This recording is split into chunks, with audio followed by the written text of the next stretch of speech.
A warm welcome to everyone in this episode of the second season of ElevateX. I'm Anya, along with Daksh Arora, will be your host for the day. ElevateX is an initiative taken by the Career Counseling and Guidance Cell of Shaheed Bhagat Singh College, University of Delhi. ElevateX is an informative series designed to empower students with the knowledge and resources they need to achieve professional excellence. The focus of this season is on the Masters of Business Administration qualification.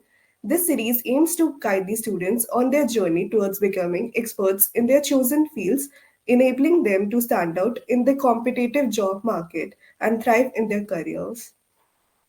Now, Daksh will continue. Thank you, Manya, for describing our initiatives. So to carry on with the initiatives, today we have with us Miss Yoshita Agrawal. Miss Yoshita is a very motivated and driven individual who has achieved a lot at such a young age. Yoshita is an IIT Delhi alumnus where she pursued a dual degree, including a bachelor's and master's in engineering. So she is really a multitasker. She was a gold medalist at IIT. She then worked as an associate at the Boston Consulting Group for more than a year and a half, and then worked as a growth product manager at Pratham Education Foundation. She went on to pursue a master's in business administration from the prestigious Harvard Business School, which is a dream for many. And a feather on the cap, she has also worked for Amazon as a senior tech manager. Currently, she is building Cyber.ai. So, I welcome you, Yoshita. It will be a pleasure to host you today. Okay Thank you, then, Daksh. let's begin with the session.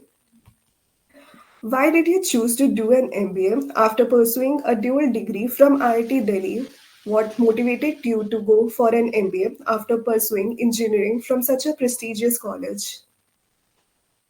Um, so I would keep the tone of the interview a little light because I will be very candid. So in case you guys are not prepared for such candid answers, let me know. But in general, so I had an elder brother who was 8 years elder to me, and I had seen a bunch of people in my family and around me who had done engineering, and the overall conclusion used to be that Indian engineers don't get paid a lot unless they're in computer science. So I had seen that most people who do engineering, if they're not in computer science branch, they end up doing an MBA and going into management side of things. So I would not say that I was very innovative with it.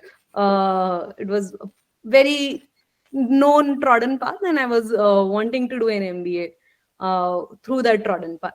Now, doing Harvard was the part which was in like the not so trodden path for me, because in my circle or family or anyone I had ever known, nobody had studied outside of India.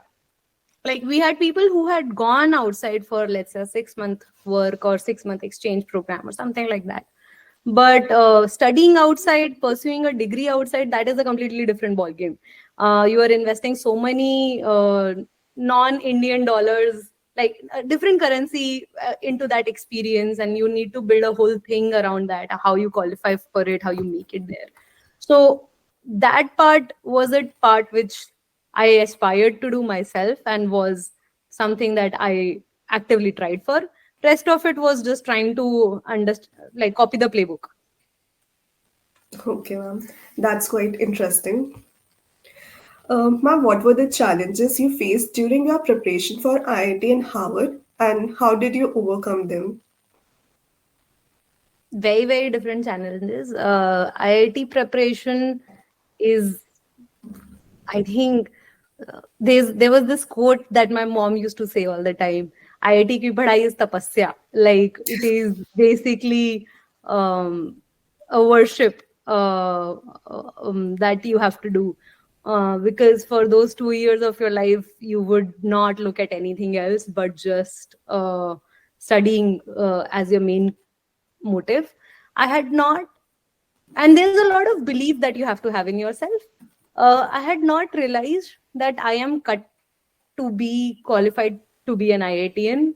Like, so most people, when they prepare for IIT, I think in 11, 12 standard, they start working hard from the get-go probably, or most people know that they want it and they want to get it.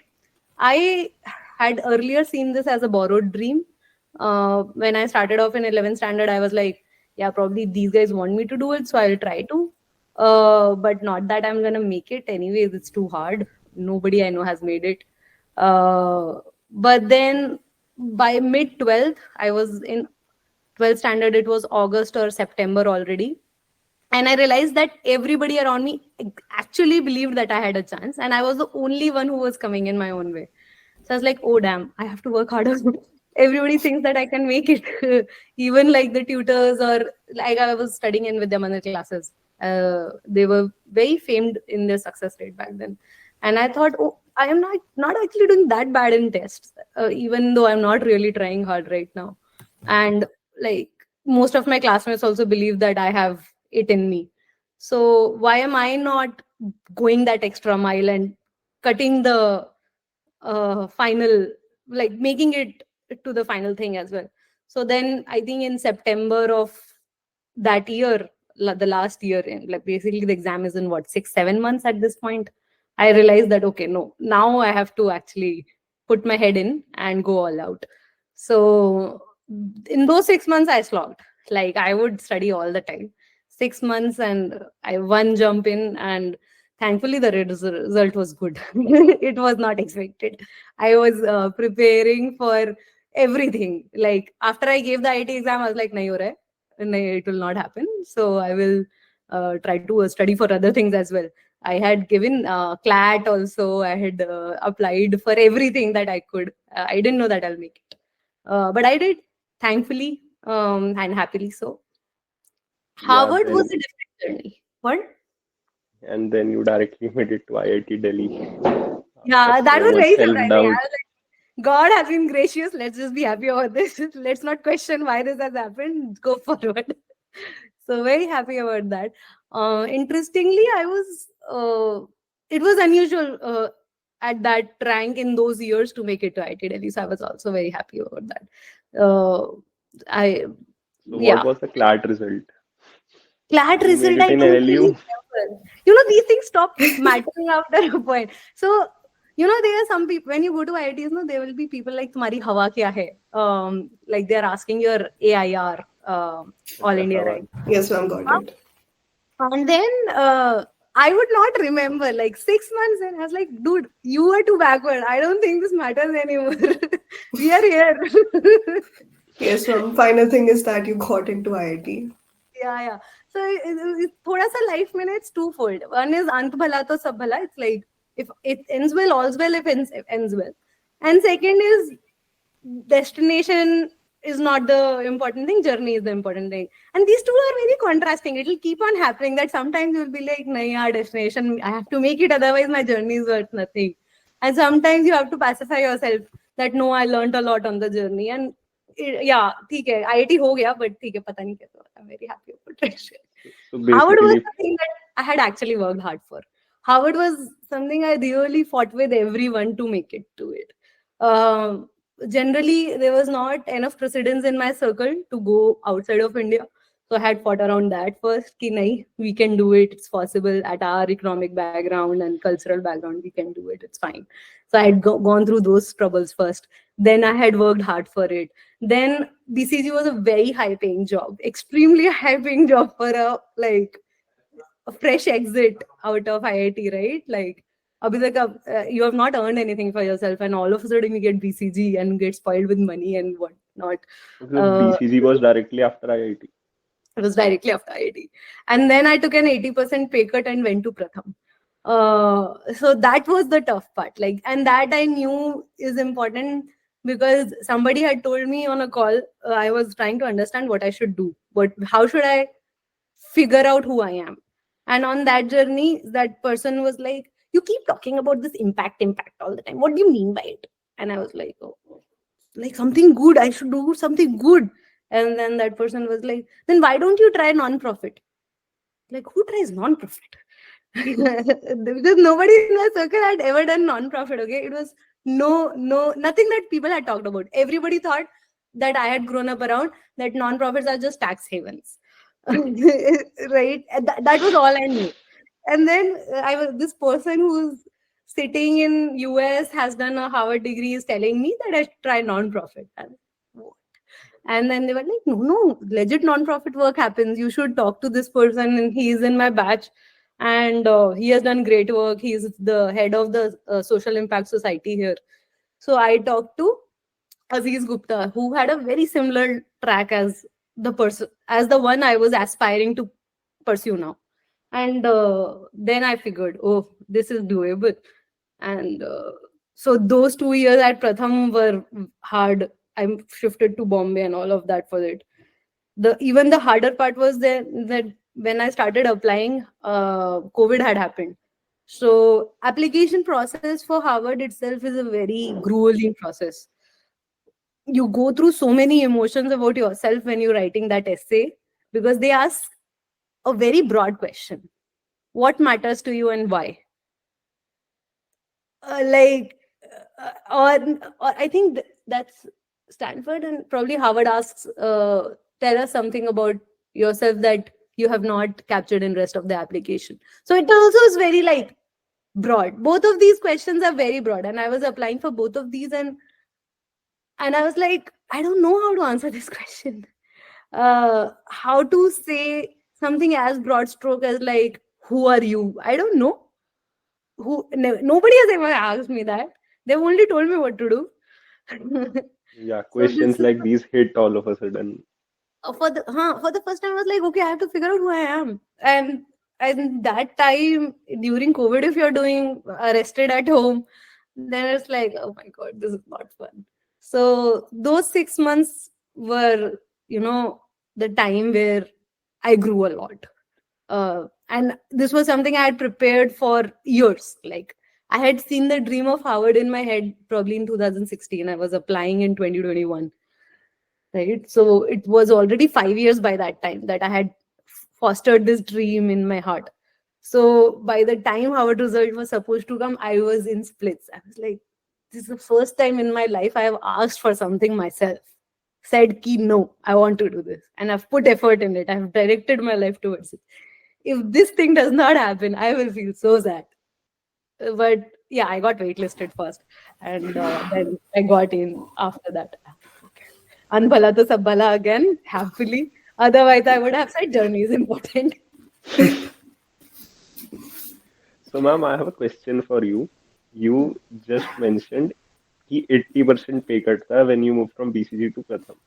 You talk to your mentors and all, that is fine. But how does the courage come to, it's out of personal curiosity, when you have your passion or say impact in front of you, and on the other side of the table you have money. So if we look at the practical side of it, money is a really crucial part. We all crave for money. We all say कि impact करना है, वो करना है, but end of the day, a person wants to earn money, right? So how does the courage come? There were 3 parts to my courage. I am a very practical, calculated person. I don't take random risks. One part of the courage was coming from the fact that my mom, dad do not need support from me. I knew that only I have to ensure that my subsistence is met. And given that we had come from I had come from a relatively modest background in life, I thought it's okay. I don't need that much. It's not like my aspirations are to my daily expenses or monthly expenses will be met in the Pratham salary. What will not be met is the fun stuff that I go for generally with BCG, and that I would have to take away from my life, which I was ready for, because I had grown up in the not okay way of living life for 23 years, and only 1.5 years of fun had happened. So I was like, okay, this 1.5 years was a trailer. Let's go back to the previous one. So that was what I did for myself. But obviously, if I had to support family, then this would not have happened. Good part was that my family didn't need any support from me. Second part of my rationalization for it was I knew that I am doing this for Harvard for sure. I am not in it for life. It's not like I will go into Pratham and I will be in Pratham for years and years and I am taking a different track of life. I knew that in 2 years I will move on to something else. So that was sort of an investment into becoming a holistic human being and see whether it changes me for good. If in those 2 years, in that trailer, I would have felt that this is it, I do not want to move out of here, or I do not want to move out of Impact World ever, then that was one path. Second, I could have figured out that, okay, I definitely need money. I cannot live without it.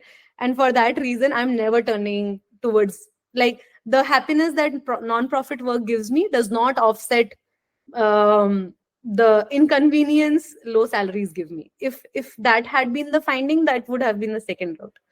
I came up with a middle conclusion to all of this. I figured that I want to do non-profit, but non-profit, I want to do something which is impactful in long-term life. But at the same time, not having financial safety is a bad place to be in. There was a point in time in Pratham where I felt that every month, my bank balance would go to like under 100 rupees, and then ATMs you cannot withdraw under 100 rupees from an ATM, right? And that point I will be like, okay, our next 2 days I don't have money. I have to figure out however I figure out things. Uske baad first salary when it comes, and then I have to do stuff. So those 2 days were not fun. So I figured out that financial safety is important. So now what I'm working towards in my life is ensuring financial safety for myself. Plus, when you grow bigger, you understand now family is also important. So now I am figuring out financial safety for myself and my family. I figured out a very manageable level of definition of financial safety, which can mean different things for different people. And I will meet only that. I will not raise my standards. That is something which happens very quickly. Your standards keep on raising. I will not raise my standards. And once I meet my goal, I will move on to the social impact work in my life. That is my current philosophy. I hope I do not change this. A lot of people tell me that I will change. I hope I do not. And given that this is going to be on YouTube forever, I will be able to talk to myself later. This answer justifies my question totally. So yeah, Manya, you can take it forward.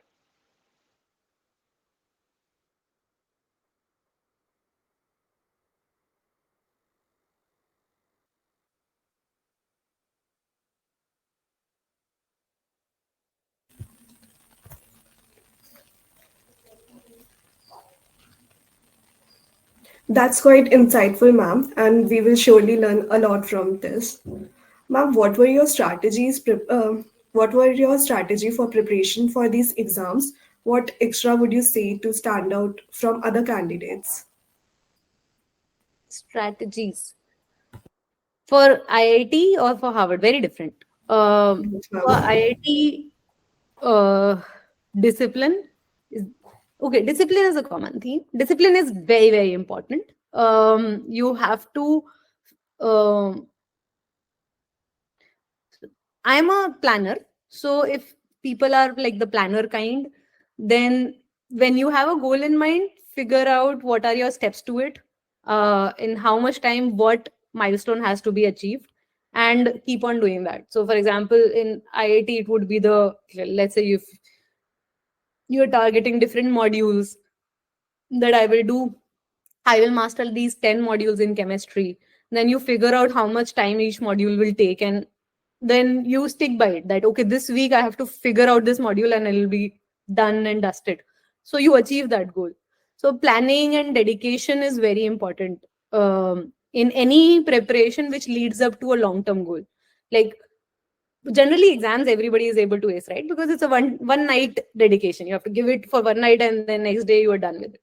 These long term goals, what they mean is that you have to compartmentalize your milestones and then keep on achieving them, and do this consistently for a longer period of time, 2 years, 1 year, 6 months, and then you achieve your goal. So figure that out. One thing I do not advise is overthinking, which I became a problem, like patient of, basically, because I overthought so much that by the time the goal came, I was not happy. I was like, if this happens at this point, or it doesn't, like I'm on anyways burnt out. So try not to attach yourself to it, but and enjoy the process if you can. Not everybody is made for it, but I hope they are able to understand that if they are going through that, at least they are not alone. People who have gone through the process also have felt it. I have. Third thing about any of these goals is talk to other people. I really am a person who would understand other people's journeys. Okay, this is the person who looks like me. How did they do it? What is their playbook? What can I learn from them? Be open to receiving that kind of insight and that kind of feedback. But this also is an advice which goes differently from people to people. I'm a person who learns by seeing other people. There are people who are lone walkers, and I have seen many of those at HBS, and they are absolutely inspirational people as well. So if you're a lone walker, then figure that out. That I'm a kind of person who doesn't, anyways, listen to what others have to say, and I chart my own journey most of the times. So then probably if you're somebody like that, then show something like that in your application as well. Don't be a herd-ish person in your application either. Be who you are, and that I think is the like best mantra for at least Harvard application. IIT, I think a lot of people will be able to say that it's basically discipline, and rest of it is luck. It is such a small percentage of people who get through.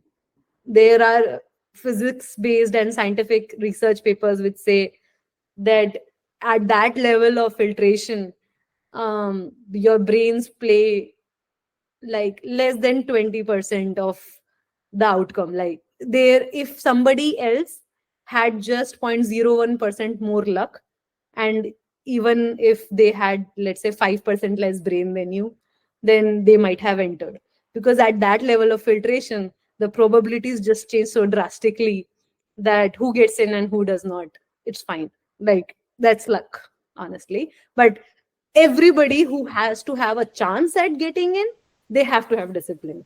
Now after discipline, would you get in or not, that's your luck. Okay, ma'am. That was quite insightful. Also, I have one question. Like, how can one get admission outside India in top B school like Harvard? How, like, most of these B schools have application processes. So if you go on any B school's website, they exactly lay out what you have to do. Most of them have, at least in 2-3 years back, they used to mandate GMAT GRE. I've heard from a lot of candidates that during COVID times, they had removed those requirements. I don't know if they have come back or not, but GMAT GRE is one part. You have to give it.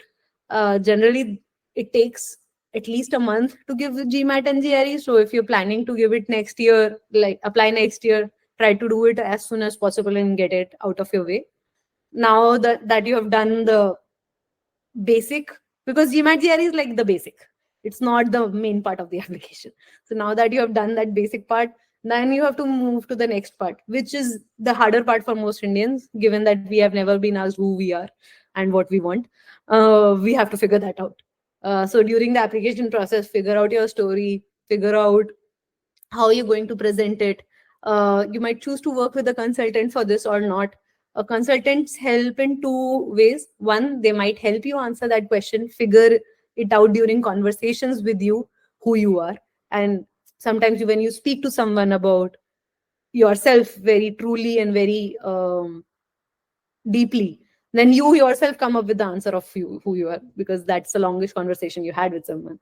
Second thing that consultants help in is writing the essay as well, and probably the English part of it or framing part of it. Some of us are gifted with great writing skills, and some of us are not. English is definitely not the first language for most Indians.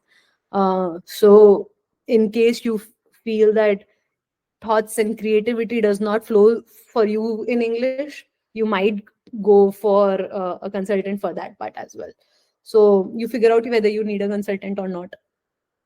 Then you work with them to make the application, or you write it yourself.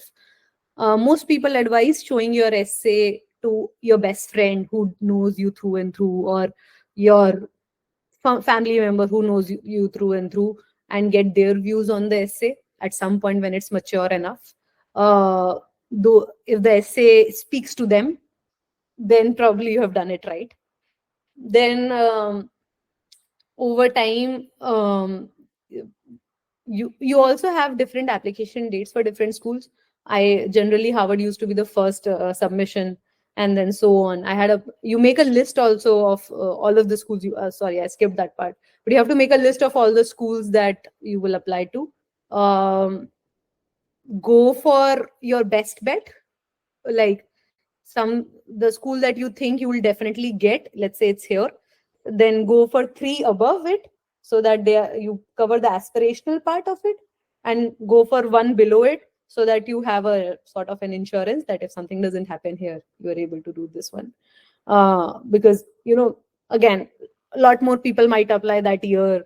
A lot of external macroeconomic factors might affect your application anyway. So you insure yourself against that by doing this one as well. And 3 above is your shot. And then in this 5 to 6 set, you can expand it to 10 if you want. But I went with 5 because I didn't have bandwidth to do more than 5. So you apply to all of these 5 schools. It took me, I think I started writing essays in June, and all of the processes were done by September 15. After the applications are submitted, they come back to you whether they want to interview you or not. And then the interview preparation process starts, which is also similar, only figure out who you are. They're basically HR questions that you would be asked anywhere, but much more deeper and much more meaningful. And because you will be speaking so fast and so much, you can't think you don't have as much time to think while speaking. You have to be on the flow and say things. So there's a large amount of preparation needed for that interview process as well. And if all goes well, one of them will tell you that you are invited. There's a large part of this which is around managing funds for the school. For going there, you definitely need money. Depending on where you come, what is your socioeconomic background in India, it might differ from person to person how much they are worried about this or not. But that's a separate question. Happy to take questions on that as well. Well, that was quite insightful. So first of all, I would like to ask you, a person who is not coming from a wealthy background or not from a good socioeconomic background, what are the aids available for him? Yeah. So different schools have different types of aids. And there are external aids as well. So there are 2-3 forms of things you can do. One, you could have your own savings, which, for example, I worked for 4 years before applying, right? So those 4 years I was very even during BCG I had saved up money, because I knew that, okay, BCG gave me a laptop, Pratham gave me a laptop. When I go to B school, I need my own laptop, so I need to save money for laptop. I need to save money for flights. I was using a consultant, so I need to save money for a consultant. Even for the application process and making it there, you need some amount of money. So I'll tell you a little background and then answer your question. So when I had first tried to figure out that whether I can go to a foreign university to study or not, there was this MBA event by Stanford that I had gone to, where there was a person who was a student and now a founder in India of a very good company and totally awesome person, an aspirational person that I met there. And I told them that paisa ka kaise karte ho? Like, how do you manage money when you go to B school? So he said, I had taken 10 lakhs. I had saved up 10 lakhs for this, and that's all I had. With those 10 lakh rupees, I went, and rest of it is managed. It doesn't become a huge issue. You'll figure your life out after that. So my aim during BCG and during Pratham was ensuring that I have 10 lakhs in my account after 4 years. It's not very hard. I don't know if these numbers have changed a bit because of so much inflation that has happened in India since then and in US. But in 2021, having those 10 lakh rupees were enough for me to go for an education abroad. All I needed to do is book my own flight, get my own laptop, and have some seed money when I go to US. I need $2,000-3,000, let's say on the airport in the first 15 days before the loan amount is checked in, and stuff like that. And application process, etc. money is separate. I'm not counting that. Probably another $2,000, which is about $2,000 is 1,60,000, 1,70,000, I guess. Yeah, like less than 2 lakhs. Another 2 lakhs for that. But after that, you need 10 lakhs to just be comfortable in US until your loan amount will check in. So after having said that, what is the kind of aids you can have? One is, let's say, your college sponsored aid. Some colleges have merit-based scholarships, which would mean that not everybody in the batch gets it. Few people do, and the few who do get a significant share. Like it can be 80% or 100%. Some colleges like Harvard, they do not believe in merit-based scholarships. They believe in need-based scholarships, which means that you will show them your economic background, and given your economic background and how much you have made money in the past few years, they will try to help you out of the endowments they have from their alumni. So Harvard has that, and I have felt that most Indians would make some amount, like Harvard will be able to subsidize some amount of most Indian students' like tuition fee, because in India anyways we earn in rupees. So, and whatever, even if we are the top earners in our country, it doesn't mean the same in US dollars. So we do qualify for some amount of the aid or not. It might be very less if you have worked for a very, very high paying job. But if you have worked for, let's say, not so great jobs as well, it can be offset if the endowment if the scholarship you get through Harvard is good. So one is merit-based scholarships, second is need-based scholarships. Then third comes, also there might be external scholarships. There are a bunch of other scholarships that people apply for. I've heard of Fulbright, and I have heard of a lot of others, many more others. There's a lot of research needed for that. I didn't go into it, but probably someone, there are a bunch of articles on internet on that. So if I had needed to, I would have gone through it. But these kind of scholarships actually need to be applied before. So if you want to make through these scholarships, you have to start even 3-4 months earlier than I did. To ensure that third party ones. Yeah, for the third party scholarships, because their deadlines are even before the school application deadlines. And most of, like, when I was figuring it out in November, I was already too late. I was like, oh, most of the deadlines have passed. I should have done this before, like probably in Jan, I should have figured this out. So if you want to do that, do your research before. Then last comes loan. Let's say you have not figured out any of these three. Then you can go for loans. There are some universities which have their own credit unions. Credit unions are basically university related banks, like they have some affiliation with the university. These are generally easier on interests. So let's say Harvard has its own credit union. I think Northwestern also had, if I'm not wrong. So if you get university affiliated loans through a partner, then it's more manageable in terms of interest.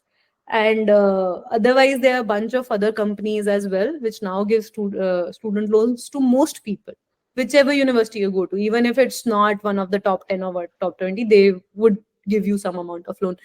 One that is coming to my mind is Prodigy, but I am sure that there were 3-4 other names that my friends used to talk about. So, and also this should be very, very easy. Like, they want to give you the loan. So if you go on the internet, you'll find it. Don't worry about it. And if you show them your admission letter, they will give you a quote, and then you can decide between different financiers which one you want to go for.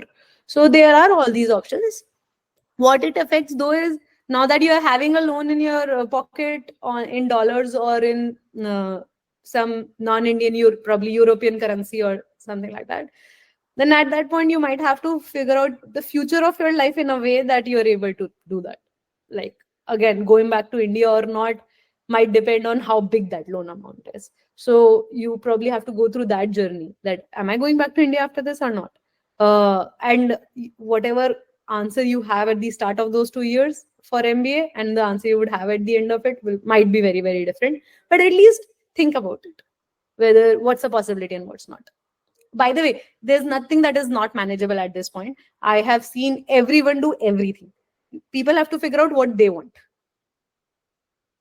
Okay, so to summarize, you have to have a certain pool of money saved, and after that, it is all manageable. When you jump into the well, you figure it out on your own how to climb back. Yes, Basically. definitely. So, Definitely. so that was quite insightful. Basically, yeah, that was actually quite mind-opening for all the aspiring students who want to go abroad. Another question I have for you, ma'am, is how is an abroad MBA different from a domestic MBA? So, basically, how is an MBA from Harvard or Stanford different from an MBA from a top IIM? Like, what's the cultural difference between Indian higher education and abroad one? I don't really know if I'm qualified to say that answer, because I have only one side of the perspective, right? I didn't go to IIM. So I would not know exactly what happened at IIM for people. I only would know second-hand accounts of my friends. And I will give an answer basis that. But it will not be a well-rounded answer. It will be a half pain answer. And I hope that's Sure, all ma'am. right with the audience. Any cultural difference you found in IIT Delhi that was different from Harvard, or in Harvard that was different from IIT Delhi? See, IIT Delhi and Harvard, we cannot do the comparison because we are kids back then. First time we have come out of our homes and we are just being very rowdy, okay? We don't know what the world is, and we think we are entitled to everything that we are getting. So that's a very different life. And by the time you come to Harvard, you are already like 26, 27-year-old. Life has beaten you up. So you know that you have to be humble now. So by that time, everybody's temperament is different, right?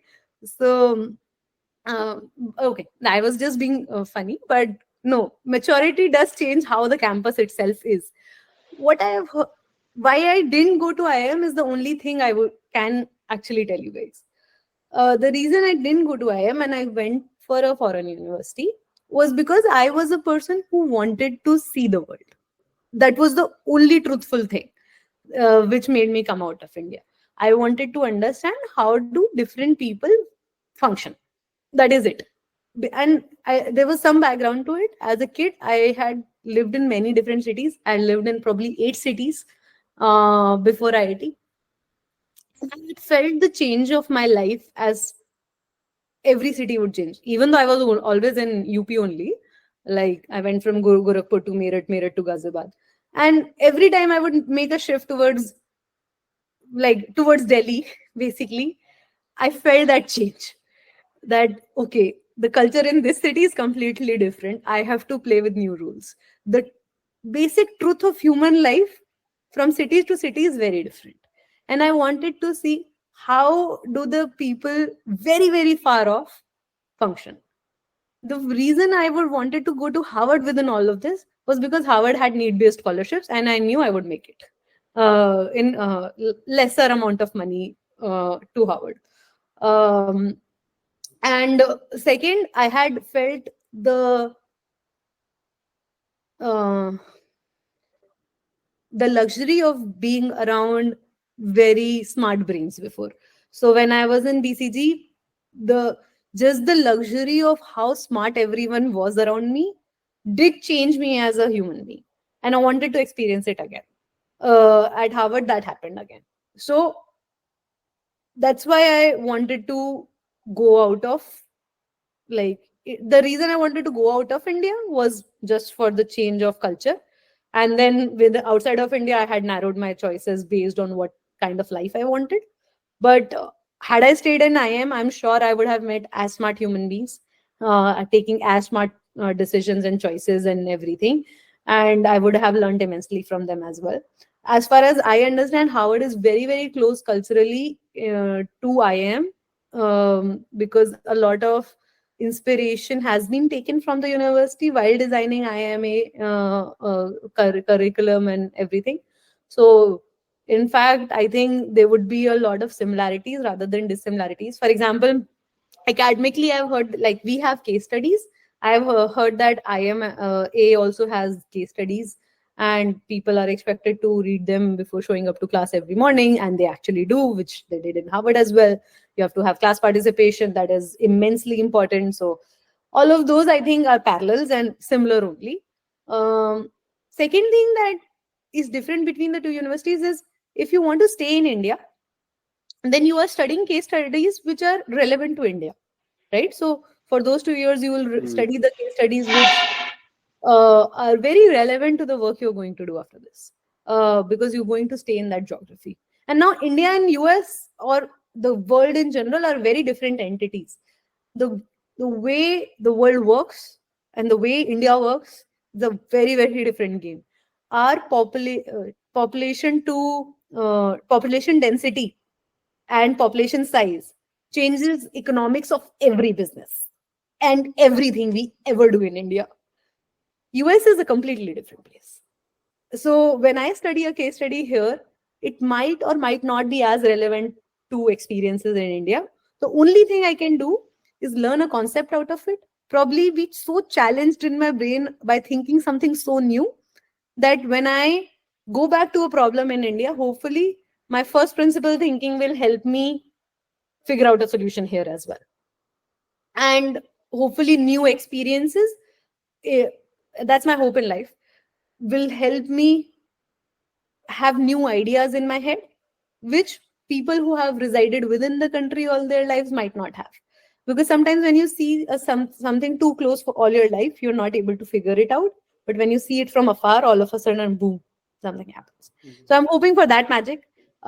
Just not even 1 year completely out of it, Harvard yet. I should talk back to what has happened 10 years later. But yeah, that's my hope. That quote was like very hard hitting when you that far one.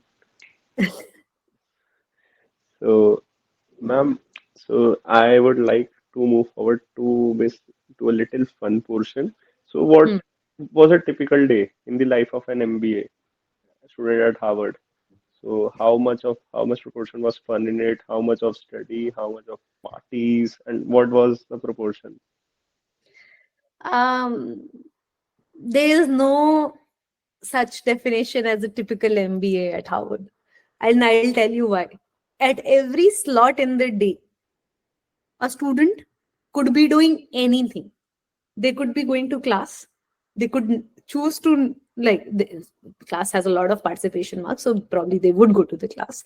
But let's say if they are like, this is not making sense, I don't want to do something else, they might be an entrepreneur and they might be taking a lot of not class courses which are outside the class, so you have to work on something else and you get credits for that. After, let's say, 11 or they could have a curriculum where they wake up at 8 a.m. and by 12 noon they're done with all their classes, and from 12 noon they have all of their day to themselves to do things that they want to do. These things could range from, I don't know, obviously studying more, but partying could be, they call, so if you're partying in daytime, it's coffee chats, and if you're partying in night, it's party. Okay, so because in India, partying is what that, at least when I was in India, if you're talking to someone and it's more than 3 people, it's a party. कि तुम लोग बैठे हुए time waste कर रहे हो. but all of that was basically not that in Harvard. It was networking. The same thing was called networking. And in general, I started seeing that people talk more professional things rather than talking about random fun things that we mostly relax ourselves by talking. They would talk about, okay, what are your thoughts about this and that, and debate about things a lot.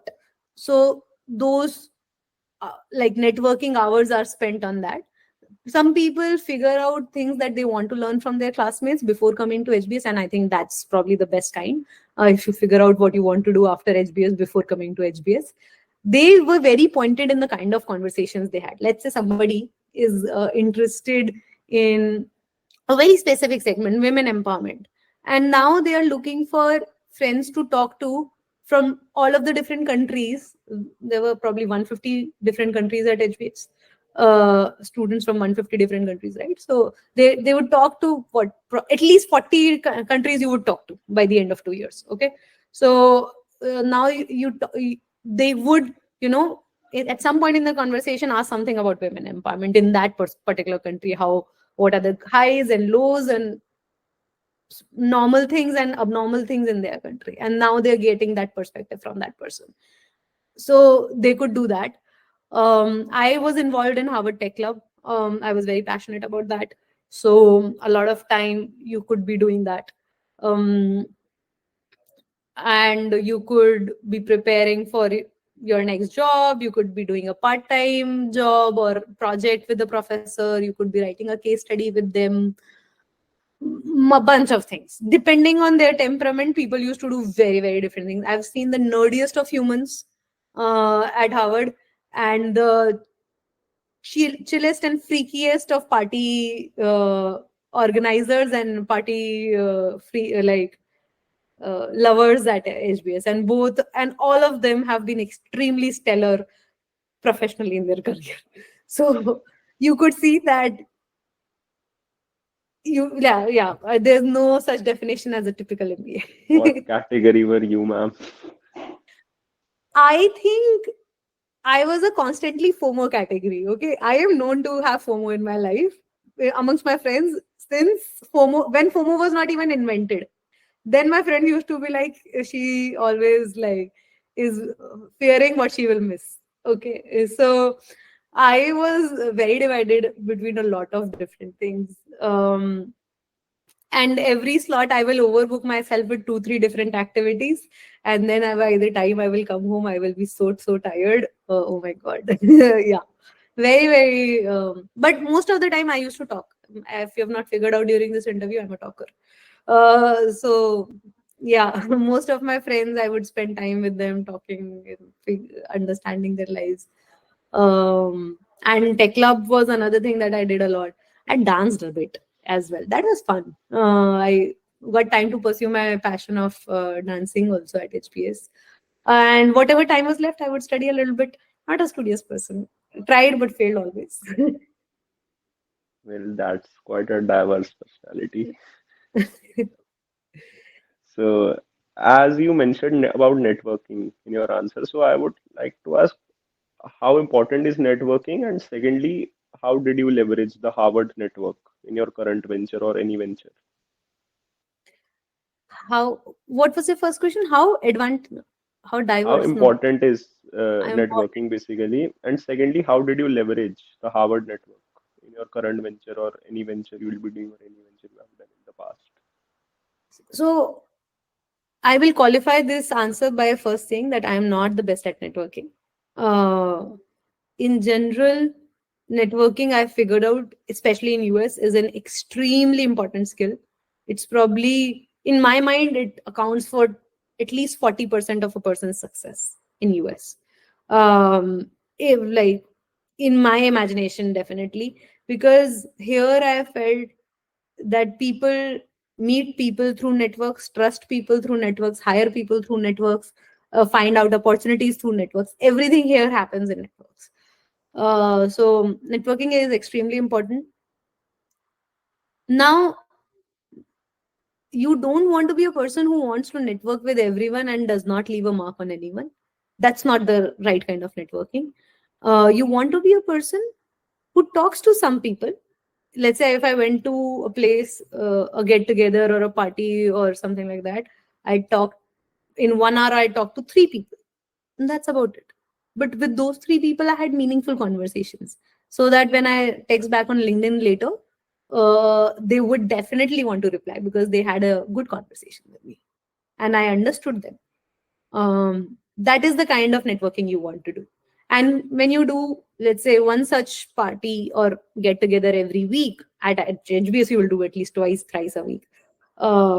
Then by the end of the year, you already have no less than 100 people in your network, which is a lot. 100 influential people in your network is a lot. But definitely do not go talking to everyone for 5 minutes and being a flaky minded person who just moves from one person to other. Everybody is able to see that person. Not fun. But obviously that's my definition. Some people are so good at networking that in 5 minutes they will blow people's mind off. I have not gotten to that stage. I take my 20 minutes. So that, how important, I think I have already answered. And how will Harvard help me, or how has Harvard helped me in networking?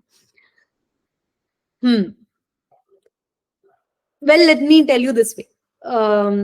I have come to the west coast of US after studying on the east coast of US. So Boston and Harvard is on east coast of US, and I have come to the western coast. Typically, like most, about 60 to 70% of batch will remain on the east coast, and 30%, which is still a large batch, we are a group of 1,000 people, so 300-ish will move to the west coast. So, but in general, you would see the concentration of Harvardians or Harvard people on the West Coast to be less. But even then, in the current company that I'm working for, it's a startup. We are a pre-series A fund.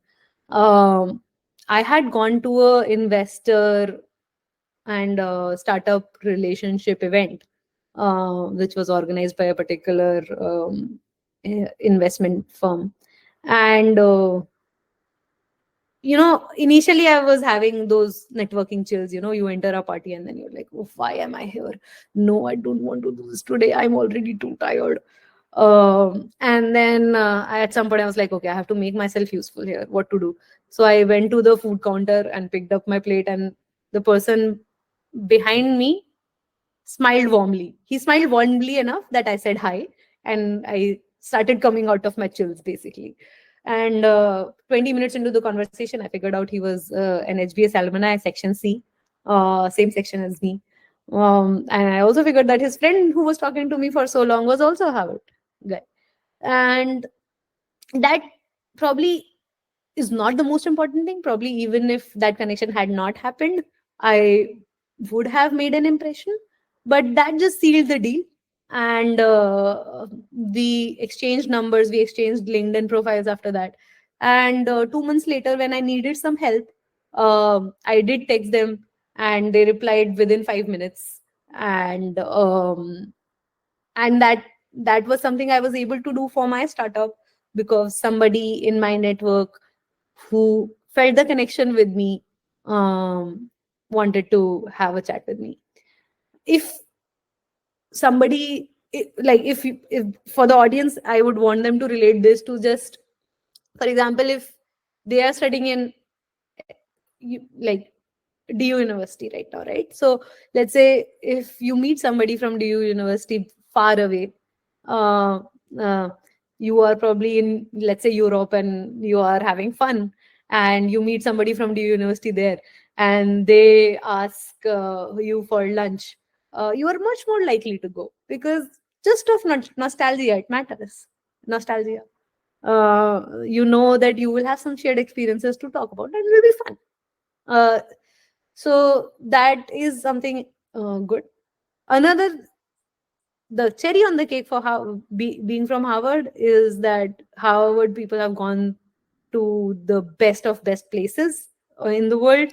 So you are having networks from the best of best places in the world. And that might be a huge resource for you in the future. Still, again, 7 months out of HBS yet. Please give me more time to qualify this answer. Or ma'am, so if I have to summarize this answer, basically instead of having small talks with 100 people every day, one should talk sense with 4 people so that they remember us. Yes. Yeah, yeah, that was quite informative, and yeah, this made us learn something. So now I would like to give the virtual mic to Manya. You can carry forward this interview. Thanks for sharing your experience, ma'am. That was quite insightful. In what ways did your MBA program prepare you for the challenges of the business world? Hmm. Mm. So while I was at HBS, I didn't know that it'll help me so much. But since I have joined my company, I have quoted HBS every week, at least once, if not 5 times, sometimes. Um, the course helps you learn so many different kinds of business problems, and helps you solve so many different kinds of business problems from so many different perspectives, that when you are working anywhere for anything, you're able to gauge the situation, understand how the situation is working and what are the different parts of it that make it the way it is, and then you are able to choose which part of this problem you want to solve. I'll give you an example to explain what I'm saying. Let's say if you're trying to figure out why um, why is my business not getting not enough new customers right now, right? It can be anything. You might not be getting a new customer because your business idea in first place is very bad, or it could be that you have not figured out how to get new customers, or you could be just looking at the wrong place, or the market might be so competitive that even if you've gotten everything right, it is hard definitely to get a customer, or the macroeconomics might have changed, the customers don't want to pay anymore.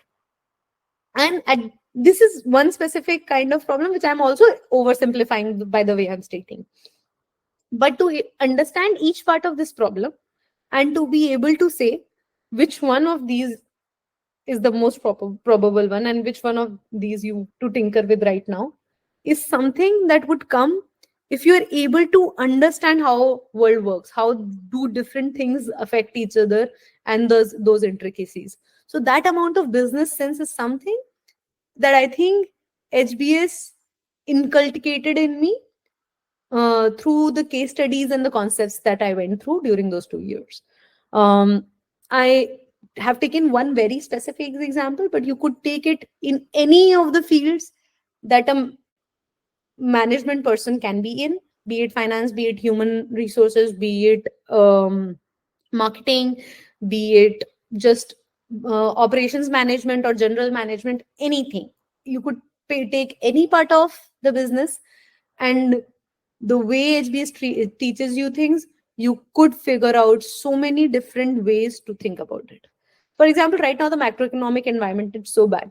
I am actually able to understand that we are getting affected by it. Like when my life is affected because of macroeconomic condition, now I have a sense of how it is feeling like and how much of my pressures in my personal and professional life are affected by that. And that's a sense that I have developed during HBS. I did not have that understanding at all before.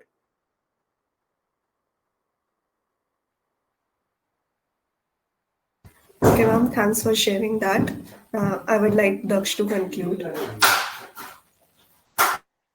So after this so insightful conversation, it's time to conclude. So thank you, Yoshita, for sharing your valuable experiences with us. You really added a lot to our current lot of knowledge. And of course, we are very grateful that you gave us your valuable time. So with that, I would like to conclude the fourth and the last episode of ElevateX Season 2. Thank you so much.